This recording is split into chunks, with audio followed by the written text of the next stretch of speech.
we've seen some subtle changes here. The eye has gotten a little bit better organized. The storm has actually strengthened a little bit, but today is a nice day on the Outer Banks, and we are right here, right where Nags Head and Kill Devil Hills come together. You can see the pier behind me. There's some surfers. It's actually a really nice, clean break out there, so it's a pretty good day for surfing, despite the no swimming signs that are up. And there's a lot of people walking up and down the beach because, again, we're out ahead of this thing enough that we have a pretty nice day. But Dorian is most certainly on its way, and it is going to be packing a punch. Let me show you the very latest on the hurricane. It is still a Category 2, but it is a strong Category 2.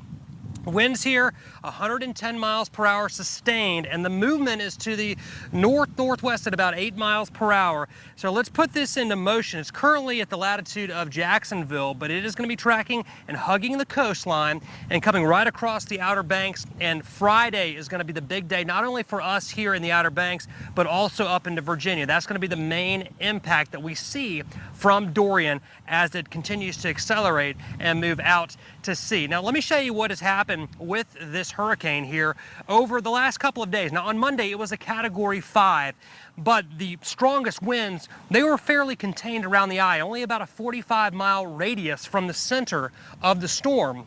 What's happened, though, now the storm has expanded. It's larger. It's not as strong, but it is larger. So the radius of hurricane force winds, they now extend outward 70 miles, which means that even if it doesn't make landfall, you're going to have hurricane force winds well inland, and that is a major concern, not just for the wind damage, but also the storm surge that we're likely to see. Let me show you what happens with storm surge. We talk about it all the time, but essentially it is just a piling up of the water from the wind. So you normally have your level that's typically fine. You have dunes that protect everything, but once you start piling up wave after wave, you build the ocean, it starts to climb to 3 feet, 6 feet, and once you're up about 6 to 12 feet, it starts inundating homes and businesses. It becomes catastrophic and life-threatening. So that is a concern, not just here in the Outer Banks, but also up in Hampton Roads and in parts really all around the southern Chesapeake Bay.